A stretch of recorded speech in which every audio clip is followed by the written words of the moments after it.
तृतीय वर्ष विज्ञान के सभी विद्यार्थियों का उनकी ऑर्गेनिक केमिस्ट्री की कक्षा में स्वागत है। आज हम एमिनो एसिड की रासायनिक अभिक्रियाओं के बारे में अध्ययन करेंगे।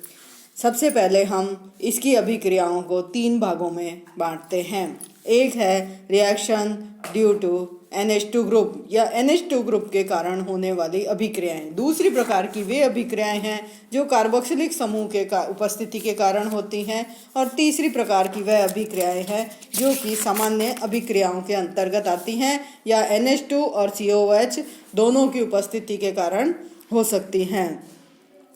सबसे पहली हम अभिक्रिया लेते हैं रिएक्शंस ऑफ NH2 ग्रुप या NH2 ग्रुप के कारण होने वाली अभिक्रियाएं। इसमें सबसे पहले लेते हैं salt formation with strong acid या प्रबल अम्लों के साथ लवण निर्माण की प्रक्रिया। एमिनो एसिड, हम उदाहरण ग्लाइसिन का ले रहे हैं क्योंकि सबसे सरलतम एमिनो एसिड है। इसकी HCl के साथ अभिक्रिया करवाई जाती है तो NH3+ single bond CH2 COOH Cl- का निर्माण हो जाता है, जिसे हम ग्लाइसिन हाइड्रोक्लोराइड कहते हैं। यानी एमिनो अम्ल की अम्ल के साथ अभिक्रिया होने पर एमिनो अम्ल के हाइड्रोक्लोराइड का निर्माण हो जाता है। दूसरे प्रकार की अभिक्रियाएं हैं एसिटाइल डेरिवेटिव एसिटिल क्लोराइड और एसिटिक एनहाइड्राइड के साथ अभिक्रिया करवाए जाने पर एसाइल डेरिवेटिव का निर्माण हो जाता है। NH2 ग्रुप के साथ COCH निकल जाता है और COCH3 ग्रुप उसके अंदर जुड़ जाता है। तो एमिनो एसिड की एसिटिक एनहाइड्राइड के साथ अभिक्रिया एसिटिक एसिड की उपस्थिति में करवाते हैं तो एसिटाइल एमिनो एसिड का निर्माण होता है। एक उदाहरण के लिए हमने एलेनिन लिया और एलेनिन की एसिटिक एनहाइड्राइड के साथ जब अभिक्रिया करवाई तो NH ग्रुप का एक हाइड्रोजन CH3CO ग्रुप से रिप्लेस हो जाता है और एसिटाइल एलेनिन बन जाता है। अब अल्फा हाइड्रोक्सी एसिड और नाइट्रस एसिड के साथ अभिक्रिया का अध्ययन करते हैं। एमिनो एसिड की NOH single bond double bond O यानी नाइट्रस अम्ल के साथ अभिक्रिया करवाने पर नाइट्रोजन का एक अणु निकल जाता है, हाइड्रोक्सी एसिड बनता है और जल का अणु निकलता है। तो अल्फा एमिनो एसिड और उसकी HNO2 के साथ अभिक्रिया से नाइट्रोजन निकल जाती है और अल्फा हाइड्रोक्सी एसिड का निर्माण होता है, जैसा कि आपको स्क्रीन पर दिखाई दे रहा है। इस अभिक्रिया को वान सिलिक मेथड के नाम से जानते हैं। अगली रासायनिक अभिक्रिया है गैब्रिल एमीन टेस्ट या गैब्रिल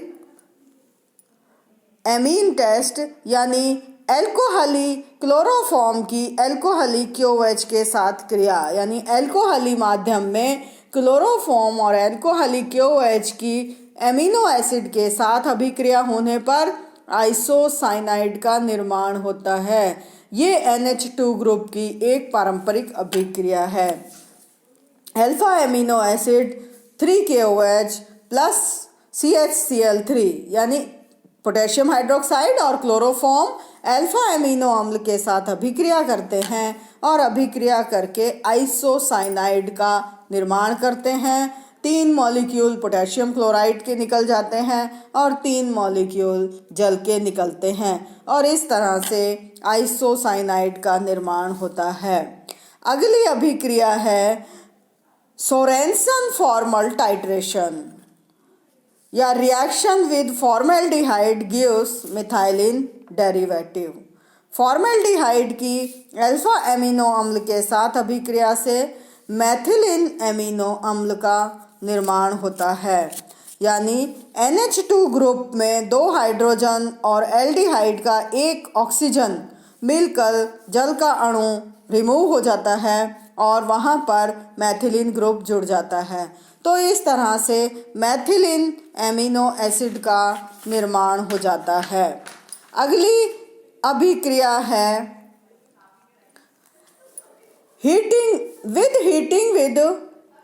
hydroiodic acid, amino group remove and form carboxylic acid। यदि हम किसी भी अल्फा एमिनो अम्ल को हाइड्रोआयोडिक अम्ल के साथ अभिक्रिया करवाते हैं तो एमिनो ग्रुप निकल जाता है और सिंपल कार्बोक्सिलिक अम्ल का निर्माण हो जाता है। स्क्रीन पर आप रासायनिक अभिक्रिया देखिए। CH CH3 COH single bond NH2 एक एमिनो एसिड है। इसकी आयोडिक एसिड की या HI के 3 अणु के साथ अभिक्रिया करवाते हैं और अभिक्रिया करवाने पर CH3 CH2 COH plus NH4I plus I2 का निर्माण हो जाता है। अगली अभिक्रिया है रिएक्शन विद नाइट्रोसिल क्लोराइड या नाइट्रोसिल क्लोराइड के साथ अभिक्रिया। एमिनो अम्ल नाइट्रोसिल क्लोराइड के साथ अभिक्रिया करके क्लोरो एसिटिक एसिड का निर्माण करते हैं। नाइट्रोजन का एक अणु निकल जाता है और हाइड्रोक्लोरिक अम्ल का एक अणु निकलता है। नाइट्रोसिल क्लोराइड एमिनो अम्ल से क्रिया करने पर क्लोरो एसिटिक एसिड बनाते हैं। इसकी अगली अभिक्रिया है रिएक्शन ऑफ कार्बोक्सिलिक ग्रुप। अभी तक जो आपने अभिक्रियाएं देखी वो सब NH2 ग्रुप के कारण थी, NH2 ग्रुप के कारण होने वाली अभिक्रियाएं थी। अब हम कार्बोक्सिलिक एसिड ग्रुप के साथ होने वाली अभिक्रियाओं के बारे में अध्ययन करते हैं। NH2 COH ग्रुप या कार्बोक्सिलिक एसिड ग्रुप एक अम्लीय ग्रुप है, इसलिए सरलता से स्ट्रॉन्ग बेस के साथ अभिक्रिया करके अम्ल का सोडियम साल्ट बना लेता है। तो reaction with base gives salt. NH2CH2COH sodium hydroxide के साथ अभिक्रिया करेगा और NH2CH2CONA यानी एमिनो अम्ल का सोडियम साल्ट का निर्माण हो जाता है और जल का एक अणु निकल जाता है। इस तरह से एमिनो अम्ल का सोडियम साल्ट बनता है। अगली अभिक्रिया है एसिड क्लोराइड के साथ एसिड क्लोराइड का निर्माण होता है। एसिड क्लोराइड का निर्माण होगा या तो CH3COCl से या PCl5 से। तो एमिनो एसिड PCl5 से अभिक्रिया करके कार्बोक्सिलिक एसिड के OH ग्रुप को निकाल देता है और उसके स्थान पर Cl ग्रुप आ जाता है। तो इस अभिक्रिया के अंदर एमिनो एसिड आपने लिया, COH का OH निकलेगा और PCl5 डिसोसिएट हो जाएगा, HCl बना देगा, POCl3 बना देगा। तो इस तरह से प्रोडक्ट में आपको NH2 single bond CH single bond R COCl plus POCl3 plus HCl मिलता है। सूखे HCl यानी ड्राई HCl यानी मॉइस्चर फ्री HCl जो हम लेते हैं उसकी अल्कोहल की उपस्थिति में एमिनो अम्ल के साथ अभिक्रिया करवाने पर एक जल का अणु निकल जाता है और पूरा अणु साल्ट में परिवर्तित हो जाता है।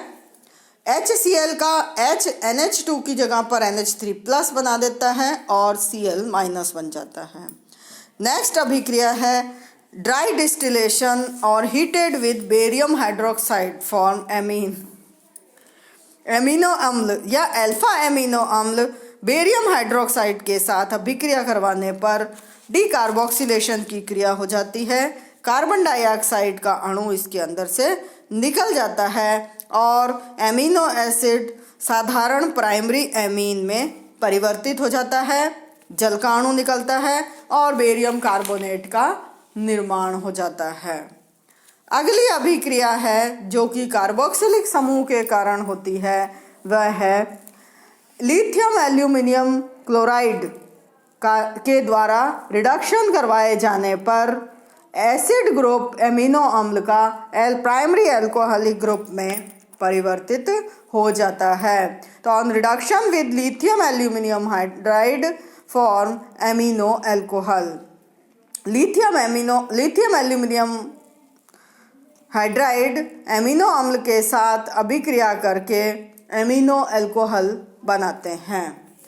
अब तीसरी प्रकार की अभिक्रियाएं लेते हैं जो कि कार्बोक्सिलिक और एमिनो दोनों के साथ हो सकती हैं।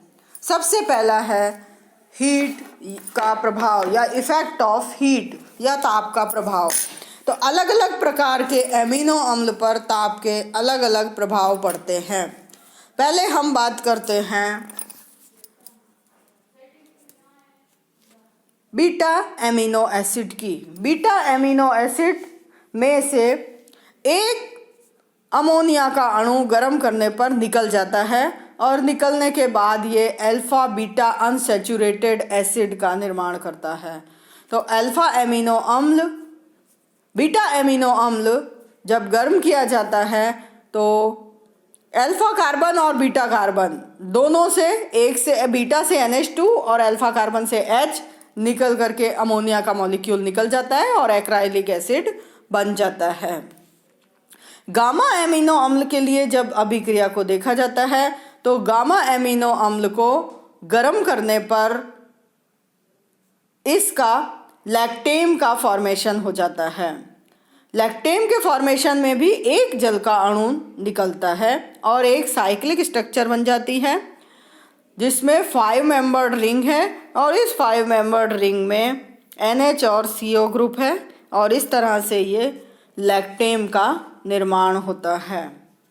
अल्फा एमिनो अम्ल को जब गर्म किया जाता है तो गर्म करने पर 2 जल के अणु निकल जाते हैं, यानी OH तो निकलता है कार्बोक्सिलिक समूह से और NH2 से H निकलता है और इस तरह से 2 जल के अणु निकल करके साइक्लिक डाईएमाइड का निर्माण करते हैं।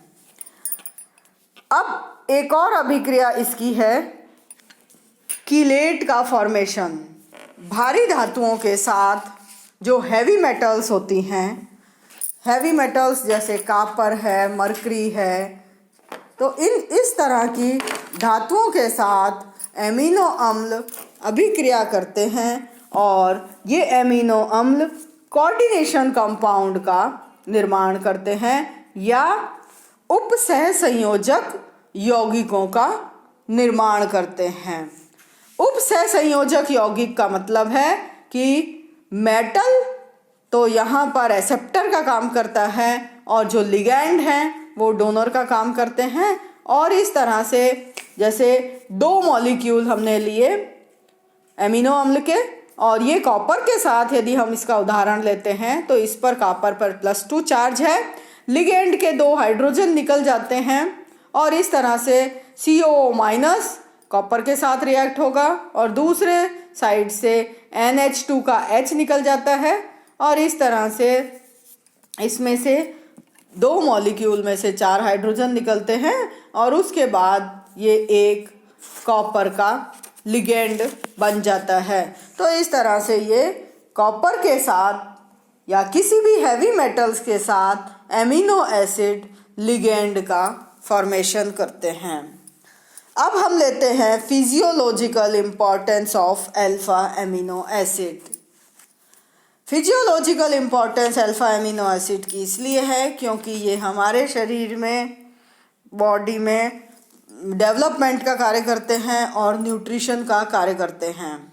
27 एमिनो एसिड में से 10 एमिनो एसिड हेल्थ डेवलपमेंट के लिए और बॉडी में अलग अलग जगह की डेफिशिएंसी दूर करने के काम में आते हैं और इस कारण से इनसे बहुत सारी बीमारियों से बचा जा सकता है। बहुत सारे हार्मोन्स भी प्रोटीन्स के बने हुए होते हैं जिनमें है thyroxine hormones having thyroglobulin iodine derivative. ये किससे बना हुआ है?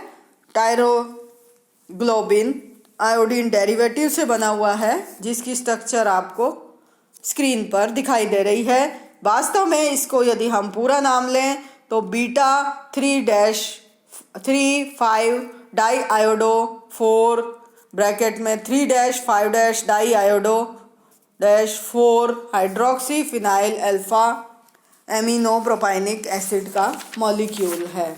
तो इस तरह से इसकी फिजियोलॉजिकल इम्पोर्टेंस भी एमिनो अम्लों की है। और एमिनो अम्ल बहुत सारी जगह पर हार्मोन्स की तरह से और दूसरे अलग अलग प्रकार से काम में आते हैं। तो अब इसके बाद हम इनकी स्टीरियोकेमिस्ट्री की यदि हम बात करते हैं तो एमिनो एसिड की स्टीरियोकेमिस्ट्री को यदि देखा जाए तो यहाँ पर अल्फा कार्बन एटम हमेशा किरेल कार्बन एटम होता है, इसलिए ये ऑप्टिकल एक्टिविटी शो करता है। और डी और एल दोनों तरह के एमिनो एसिड होते हैं, परंतु प्राकृतिक एमिनो एसिड में केवल ग्लाइसिन ऐसा है जिसमें डी कॉन्फ़िगरेशन पाया जाता है और NH2 ग्रुप इसके राइट हैंड साइड में होता है, और बाकी सभी amino acid L amino acid होते हैं और सब में ही NH2 ग्रुप जो है वो लेफ्ट हैंड साइड में पाया जाता है। तो इस तरह से हमने एमिनो एसिड के बारे में आपको बताया। अगले वीडियो में हम पेप्टाइड्स के बारे में बात करेंगे। धन्यवाद।